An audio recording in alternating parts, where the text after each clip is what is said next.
আছো তোমরা সবাই? আশা করি সবাই খুব খুব খুব ভালো আছে। আমরা কিন্তু সবাই বেশ ভালো আছি। তো আমি আবার চলে এসেছি তোমাদের সাথে গল্প করতে আর কিছু কিছু জিনিস কাজবাজ শেয়ার করতে, কারণ আমি বেসিক্যালি খুব আলসে করছি। এই রকম মেঘলা ওয়েদার মানে আমার আলসে শুরু হয়েছে চরম সীমায়। তো চলো, সকাল সকালটা আজকে একটা জিনিস পেয়েছি আর লোভ সামলাতে পারছি না, চা খেয়ে মিষ্টি খাওয়ার ইচ্ছা জেগেছে। চলো, আর পাকুম এখনো জানেই না, কারণ একজনের বাড়িতে পুজো হয়েছে, সে মিষ্টি দিয়ে গেছে, সকাল সকাল মিষ্টি দিয়ে গেছে। এবার সকালবেলার মিষ্টি দেখে আর যদি কোনো গুড়ের মিষ্টি থাকে তাহলে তার মজাই আলাদা। গুড়ের মিষ্টি দেখলে না আমার এই শীতকালে বিশেষ করে মানে গুড়ের মিষ্টি দেখলেই মানে একটু খাই খাই, অন্য সময় অতটা ইচ্ছা করে না, শীতকাল মানেই আমাকে গুড়ের মিষ্টি খেতেই হবে। তো চলো, কথাটা বাড়ি তোমরা দেখতে থাকো, তোমাদেরও দেখে খেতে ইচ্ছা করবে নিশ্চয়। অবশ্য আমি জানি না ওর মধ্যে গুড়ের মিষ্টি আছে কিনা, আমার মনে হচ্ছে শীতকাল মানে তো সবাই গুড়ের মিষ্টি দেয় বেশিরভাগ ঠাকুরকেও।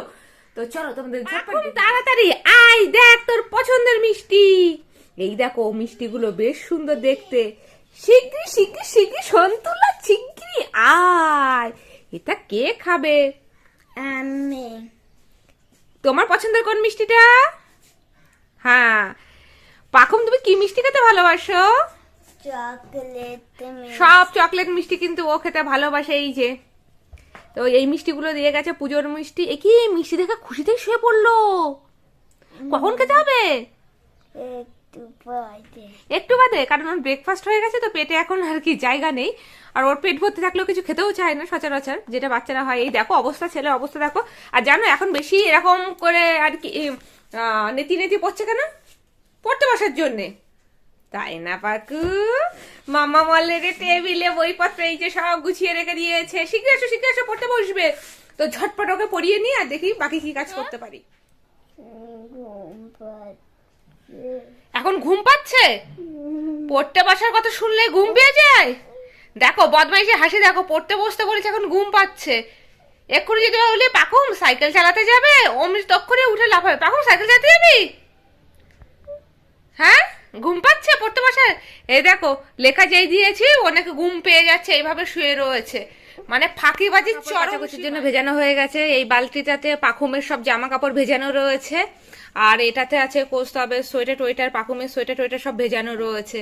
তো এটাতে যেহেতু ইজি দিয়ে ভেজানো রয়েছে শীতকালে জিনিসপত্র বলে, তো এটা আমি আলাদা জায়গায় ভিজিয়েছি আর এটাও আলাদা জায়গায় ভিজিয়েছি। তবে দুটোতেই কিন্তু উষ্ণ একটু গরম জল করে নিয়েছি, মানে নর্মালের থেকে একটু উষ্ণ যে ব্যাপারটা ওটা করে নিয়েছি। এবার বাকি কাজে যেতে হবে, আজকে অনেকগুলো কাজ করবো ঠিক করেছি। আর কতটা তোমাদের সাথে শেয়ার করতে পারি ঠিক মানে বলতে পারছি। এই সিঙ্কটা আমি এখন পরিষ্কার করব। এটার মধ্যে না আমি লিকুইডটা মাখিয়ে রেখে দিয়ে চলে গেছিলাম সকালবেলাতে। এই যে মানে জলের যে দাগগুলো দেখতে পাচ্ছ না, এইগুলো দেখো অনেকটা নরম হয়ে গেছে। লিকুইড বলতে আমি ডিশ ওয়াশার লাগিয়ে রেখে গেছিলাম, ঠিক আছে। এই এই যে জলের যে স্টেনটা, এই দাগটা না পুরোটাই জুড়ে ছিল, কারণ এই সিঙ্কটা অনেকদিন ধরে ফেলানো ছিল, জল জমে এরকম হয়েছিল। তো এটা আমি কিন্তু রোজ একটু একটু করে ঘষে রাখি। একদিনে সত্যি কথা আমি ওইভাবে হাতে প্রেশার দিই না। তো দেখো সাইডগুলো অলরেডি কতটা পরিষ্কার হয়ে গেছে, এইসব জায়গাগুলো পরিষ্কার হয়ে গেছে, আর এইটুখানি বাকি আছে। তো আমি নিজেকে অতটা প্রেশার করি না কোনো কাজের জন্য, যতটা আর কি হাত বুঝে করতে পারি ততটা। তো এইটা আমি মাখিয়ে রেখে গেছিলাম যাতে একটু ভালো কাজ করে। তো এই দেখো এটা পরিষ্কার হয়ে গেছে কিন্তু এই পর্যন্ত। আর আজকে কতটা পরিষ্কার হয়েছে আগে ভালো করে ধুয়ে নিয়ে তোমাদেরকে দেখাচ্ছি, দাঁড়াও। দেখো সিঙ্কটা কিন্তু এই পরিমাণে পরিষ্কার হয়েছে। এই দেখো, এটা আমি অনেক দিন ধরে পরিষ্কার করছি একটু একটু করে, কারণ এই জলটা অনেক দিন ধরে জমে জমে এই অবস্থা হয়েছে। তো যাই হোক, এই পরিমাণে পরিষ্কার হলো। কখন থেকে খেতে দিয়েছিস, জলটা কমপ্লিট করিসনি, কি করছিস তুই?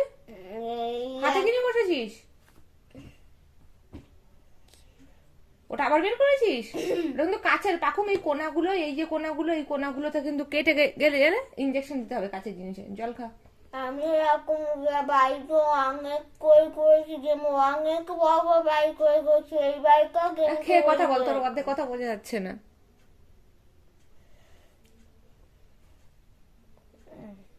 আরো বিস্কুট আছে। এই বাড়িটা হলো না কত অনেক তাদের করবো গেমেতে লক্ষ্মী ক্যাপ্টে। ওই বাড়িটা তৈরি করেছিলি? ও তাড়াতাড়ি খা।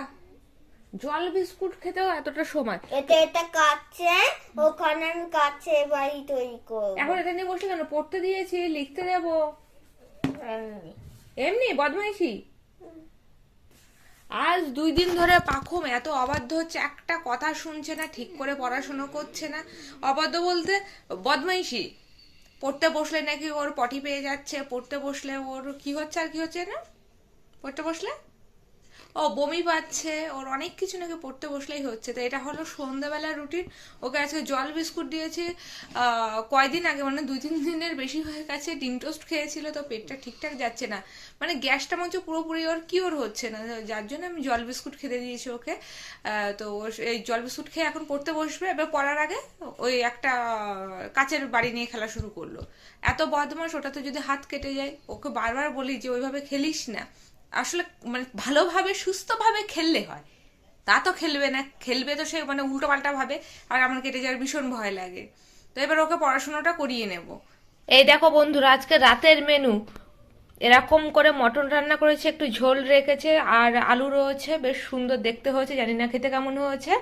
আর এই যে গরম গরম রুটি রয়েছে এর মধ্যে, এই যে রুটি, এই যে গরম গরম রুটি রয়েছে। আজকে রাতের মেনু এটা। আর রেসিপিটা শেয়ার করতে পারিনি, কারণ যখন রান্না বসিয়েছি না আর কি মশলা কষানোর মধ্যে লোডশেডিং হয়ে গেছিল, যার জন্য রেসিপিটা দেখাতে পারলাম না। অন্যদিন অবশ্যই রেসিপি দেখিয়ে দেবো। আর এখন আমি তো সবাইকে খেতেও দিয়ে দিচ্ছি। এই যে মা বাবার খাবারটা আমি রেডি করে দিয়েছি, সন্তুলা তো ভাত দিয়ে খাবে বলে এই রুটি আর মাটন রেডি হয়ে গেছে। তো এখন আমি ওদেরকে খেতে দিয়ে আসি, তাড়াতাড়ি করে খেতে দিয়ে। সবার খাওয়া দাওয়া হয়ে গেছে। মটনটা কিন্তু সত্যি খুব টেস্টি হয়েছিল, খুব ভালো হয়েছিল। তো সবাই খেতে ওপরে উঠে গেছে, আমারও কাজ বাজ গোছানো হয়ে গেছে, রান্নাঘরে যতটুকু কাজ। আর বাসনটা সকালবেলায় মাজবো, সিঙ্কের মধ্যে ভিজিয়ে রেখে গেলাম। তো আজকের ব্লগটা আজকের মতো এখানেই এন্ড করছি। সবাই চলো, গুড নাইট, টাটা, দেখা হচ্ছে নেক্সট ব্লগে। তো চলো এখনকার জন্য টাটা।